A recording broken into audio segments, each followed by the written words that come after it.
Welcome to The Conversation. I'm Kim Chakaneta, here with the programme that has an all-female lineup.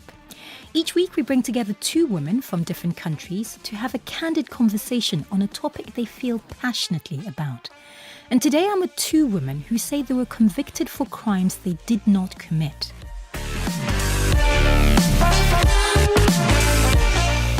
When they were sentenced, their lives were completely uprooted. They were forced to accept the new reality of prison life and all that came with it, and then later to undertake the momentous task of rebuilding their lives outside the prison gates. In 1976, Sunny Jacobs was sentenced to death for her supposed role in the killing of two police officers in Florida. After 5 years, her sentence was commuted to life imprisonment.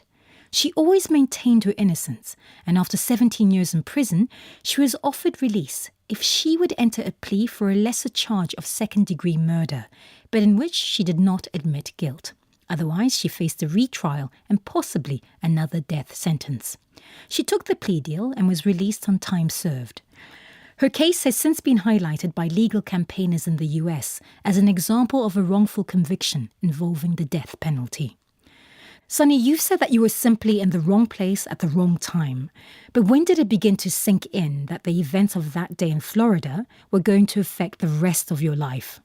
Oh, when the shooting began, and I was sitting in the back seat of the car with my two young children, and then when we were basically taken hostage by the man who had shot the policeman, at that point, definitely our lives had taken a turn. But when we were at the police station and they didn't seem to want to believe that I didn't really know what had happened, then I started to wonder about what I had always been told about the legal system. And then by the time the trial was over, I knew that everything I had been told was not the reality of what really happens. Right. In 2009, Teresa Njoroge was working as a senior bank manager in Kenya. She was ambitious and her career was on the rise. But in 2011, everything changed. Teresa was sentenced to jail for theft and conspiracy to defraud. It related to a fraudulent transaction she had unknowingly handled. At the time, Teresa had just given birth to a baby girl and so served her year-long sentence with her daughter in Kenya's maximum security prison for women. In 2013, she was cleared by the Court of Appeal of any wrongdoing. And Teresa, what was the first you knew of the financial crime you were accused of? That was in April of 2008 when the customer who we had served a month earlier went to his branch and filed a complaint that close to $10,000 was missing in his account. That's when I knew that we had been hit by a fraud. So Sunny and Teresa, you both had children. Teresa, you had a daughter who was 3 months old at the time of the sentencing, and you took her into prison with you. Was that a difficult decision? As a first-time mom, and having had prepared to raise my daughter in a decent place, I had never thought or anticipated that in her first year, I would be raising her up behind bars in a maximum correctional facility. It was very difficult going in with my 3-month-old daughter. And Sunny, your son was 9 at the time, and you also had a daughter who was 10 months. What happened to them? Well, that's part of the collateral damage of wrongful convictions that people don't normally become aware of. My daughter, who was 10 months old, was taken away and placed with a family with whom I was not allowed to have any contact. So I couldn't tell them that she had only been breastfed and she didn't know how to take a bottle. So I could only imagine what was happening to her. My son was taken away and placed in juvenile detention at the age of 9 years old for no other reason that we could possibly fathom except to put pressure on me to try to get me to agree with what they wanted me to say. And they held him there for over 2 months until finally my parents were able to convince a kind-hearted judge to release him into their custody, at which point he had been so traumatized by being taken to hearings handcuffed behind his back with no representation whatsoever, and being held in solitary confinement because of his young age, that he had developed a speech impediment and he had forgotten how to read and do maths and had to be put in special school. And to this day, if he gets nervous or upset, that difficulty will come back. So the effects were horrendous on the family. So, Teresa, you were sentenced to a year in Langata Women's Maximum Security Prison in Nairobi. What were the living conditions like there? We shared a cell with about 50 to 60 women. It was so crowded, and we didn't have enough amenities or resources, let alone to take care of ourselves. More than our children, health was an issue. Once in a while, we'd get outbreaks of cholera and diarrhea. So it really was traumatizing, worrying about how you'll make it through the sentence, but also how your child will cope with being detained and having to accompany you in prison. And then the cries from the women, because most of the women who we shared the cell with, who had their children with them, had left other children on the outside. And that was pretty traumatizing, especially in a country where when a woman is jailed, there really isn't a coordinated system that takes the children who are left on the outside and put, whether it's with family or an institution, the children are pretty much left by themselves. So a lot of the women would always be crying all the time and wondering what might have happened to my children on the outside. Your heart would always be heavy because the sentence meant so much to the women, to the children on the inside, and those left on the outside. Teresa, it sounds incredibly traumatic, but I wonder, what was the hardest thing about that year for you? The hardest thing for me was first coming into terms with the fact that the judicial system had its errors, and errors that were so significant that you could come into prison without even having committed any crime. And that was not just for me, but the other women whom I was serving my sentence with were in there due to very minor offenses.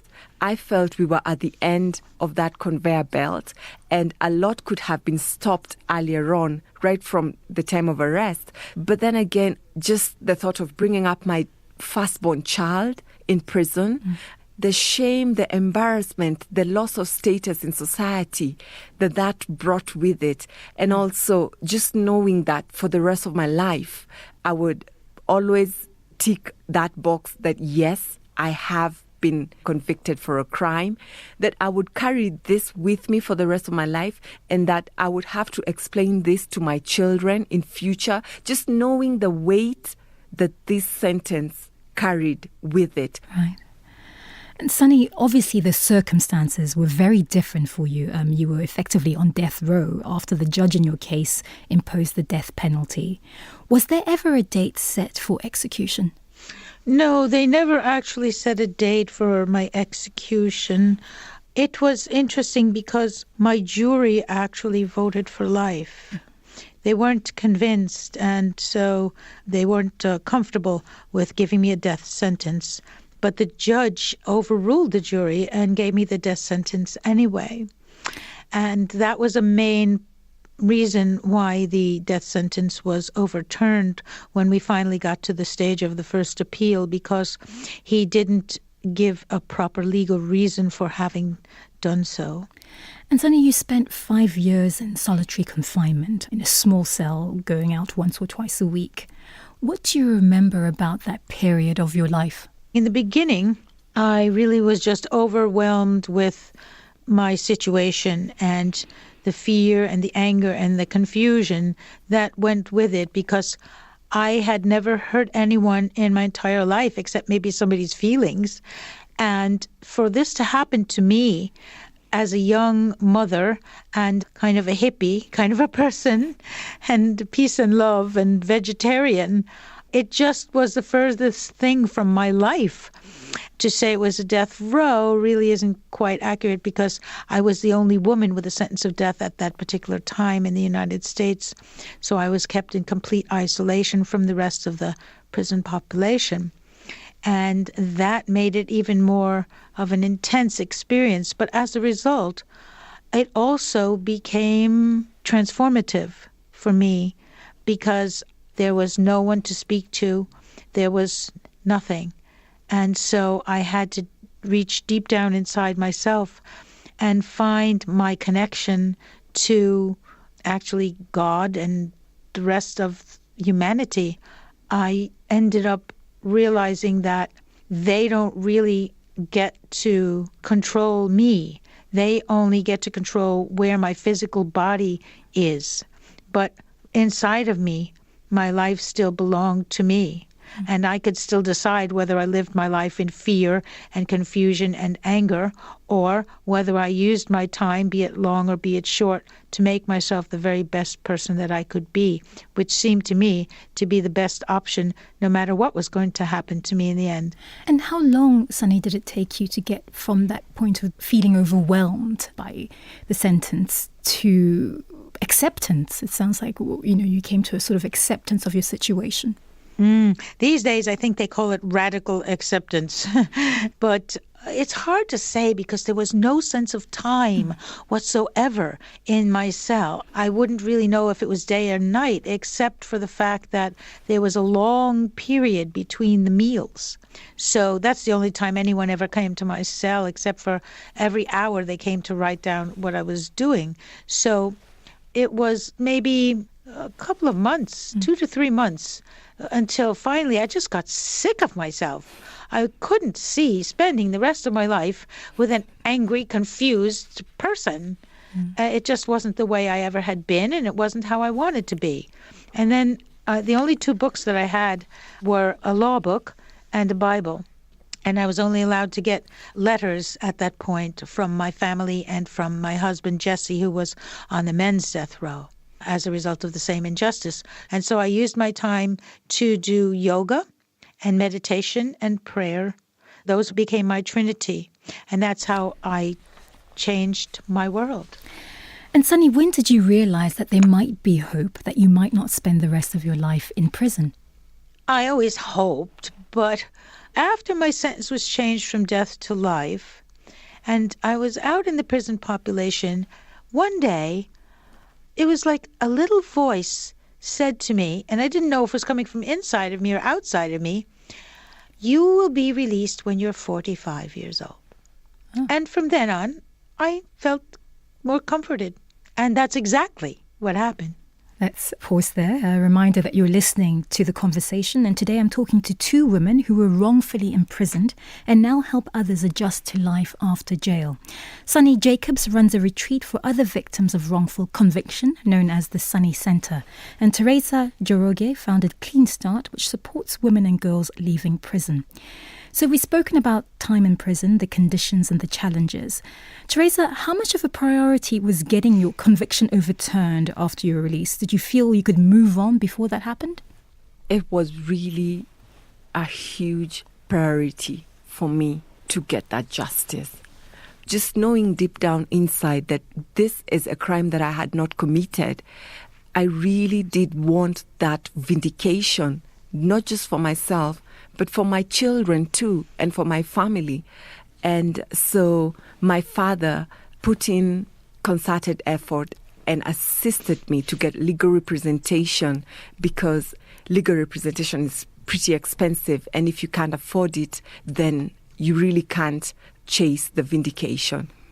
Now, Sunny, technically you were not exonerated. Your charge was reduced to second-degree murder and you were released on time served. But you consider yourself to have been exonerated. Why? Well, the word exonerated, I guess, in the strict legal definition is quite narrow, but it's come to be used in a broader way. For me, anyone whose case has been overturned is exonerated. if you were wrongly convicted and your case was overturned, then you should be considered a free and innocent person. And what they do is they try to avoid the responsibility for what happened in your wrongful conviction by muddying the waters and making sure that they don't have to take responsibility. And number two, they don't have to compensate you. Now, Sunny, Teresa spoke about the shame and the stain of that sentence. And I wonder if you had similar feelings. Even for a person who is exonerated, and even if you have gotten your certificate of innocence, it still is a stigma and it stays with you forever. But most especially for women worldwide. Women aren't supposed to get in trouble. Boys will be boys, but women aren't supposed to get in trouble. And so it's much harder for women. My situation happened in 1976.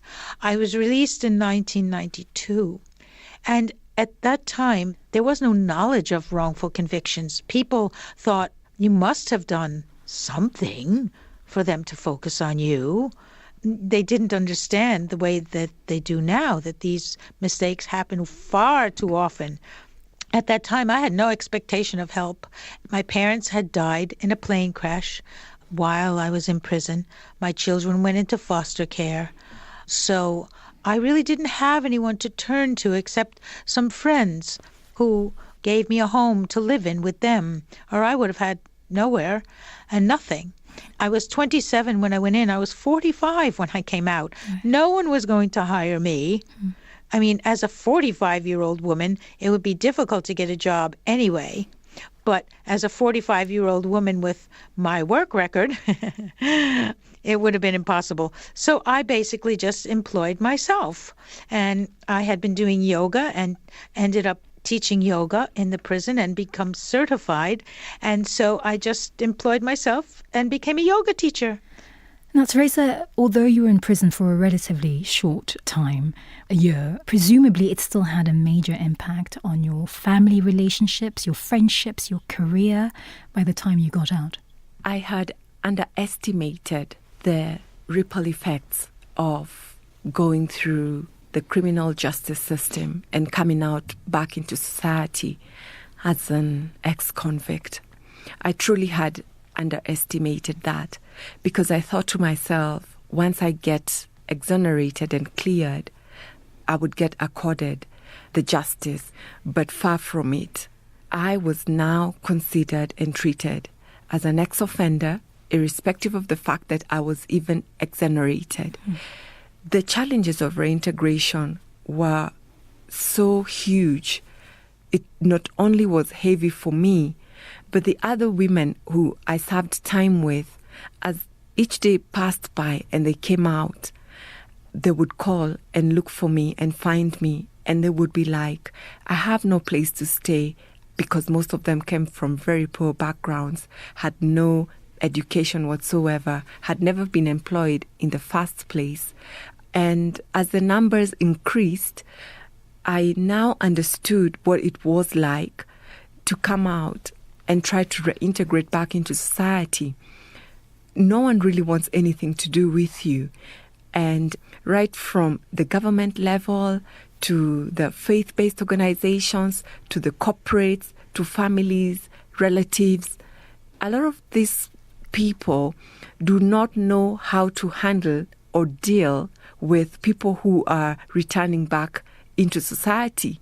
They just do not want to accept that these are still part of the community. They're citizens who need to be accorded a second chance. So the stigmatization was rife, and I really felt that tag of an ex-convict and that shadow walk with me across. And I counted myself lucky because my parents took us in and supported us with accommodation, with food, and they gave us a lifeline. Sunny, having been away from your children for such a long time, how did you go about trying to rebuild relationships with them as adults? As Teresa said, the stigma is lifelong. And not just for you, it's overwhelming for the entire family. When I got back with my children, my 10-and-a-half-month-old daughter was now actually put into a very restrictive school for children with behavioral and emotional problems, because when her father was executed and she was 15 years old, she became so upset when she heard about how the execution had gone wrong that she tried to take her own life. My son, who was 9 years old when this happened, by the time I was released, was married and had a 3.5-year-old daughter of his own. So I wasn't coming out to children, although they'll always be my children. In fact, I was dealing with adults who really hadn't been with me for 17 years for most of their life. So my son and I had been best friends up until the time this happened, so he knew me. But my daughter had no idea of what it was like to be with her real family. So when we did finally get reunited and she was released from the school, we became a family again. But I was the littlest one because even my granddaughter was bigger than me by that time. And so it was really a matter of accepting them as the adults that they were, and them accepting me as their parent, which for my son was easier. And eventually my daughter and I became very close, and still to this day we have a very close relationship. But it took some work and a lot of acceptance. Teresa, how long after prison did you start to think about how you could use your experience to help others? Because of the experiences you go through, these people become your family because you share the in-depth of what you're going through and the injustices. I had a conviction in my heart that I needed to set up an organization where we could be heard, because I felt we had been unjustly and deliberately silenced. It's like we didn't exist. It's like we weren't part of society anymore. And it hurt to just get society to understand what we were going through and what we're all about. The next step from that would be, how do we empower ourselves and make sure that we have skills, we have the ability to heal and be able to fend for ourselves, because there are no jobs for us. And Teresa, from your own experiences and your work with other women since, what do you think is the particular impact of the criminal justice system on women in Kenya? I have experienced a huge shift in this last decade. Task forces have been put into place. You hear our current Chief Justice talking about better bail and bond terms for the overcrowded remandees that we have in our country. You hear task forces talking about suspending sentences for women with children to let them grow to a particular age, 2 to 3 years before they start their sentences. They keep us hopeful in the work that we're doing. Now, Sunny, while you were campaigning against the death penalty, you actually met your husband, an Irishman who'd been on death row himself. And it's such an unusual experience. And I wonder what it's like to meet someone who understood what you'd been through. It was very unusual to meet someone who knew exactly what I'd been through and where I was coming from and why I was the way I was. And it was just so refreshing. And so our first big conversation was about forgiveness, which is key. If you're going to get past this experience, forgiveness is really one of the keys. And then as we stayed in touch, our relationship grew. Finally, we ended up getting married. And so it's been a very, very special part of my life's journey. And you end up not resenting anymore what happened to you, because it has prepared you to be able to be exactly where you are today and to be able to help others, which, as Teresa said, is so important. It's an integral part of our own healing as well. Teresa, do you agree that forgiveness is key? You've got to forgive and look at the bigger picture, how that journey has enabled you to empathize with others and to contribute better to the lives of many others and also to humanity at large. You sort of stop living for yourself and start living to make the world a better place. So forgiveness is very, very key, and it's a daily practice. So, Sunny, you hold no resentment at all towards the judge who put you in prison for all that time? I actually found compassion for them because I would rather be me with my journey than any one of them with theirs. You actually blame yourself to some extent as well, and you have to forgive yourself as well. It's an interesting process, and as Teresa said, it is a daily practice. Sunny, you and your husband Peter opened your home in Ireland to exonerees. What do you offer them while they stay? We offer them the possibility of healing and the tools with which to do that, because it's easy to say, you have to heal, but how does one do that? So we share yoga, meditation, and prayer. At the very least, we send them home with hope that maybe they can find happiness again in their life as well. Teresa and Sunny, thank you so much for sharing your experiences. It's been a pleasure. Same here, an absolute pleasure. You've been listening to the Conversation podcast with me, Kim Chakaneta, and we've been talking about life after prison with two women who were wrongfully convicted. In Kenya, Teresa Njoroge runs Clean Start, which helps former female prisoners to reintegrate. And in Ireland, Sunny Jacobs runs the Sunny Centre for people who've been wrongfully convicted. She also wrote a book about her experience called Stolen Time. Before I go, here's a BBC World Service colleague of mine to tell you about another one of our podcasts.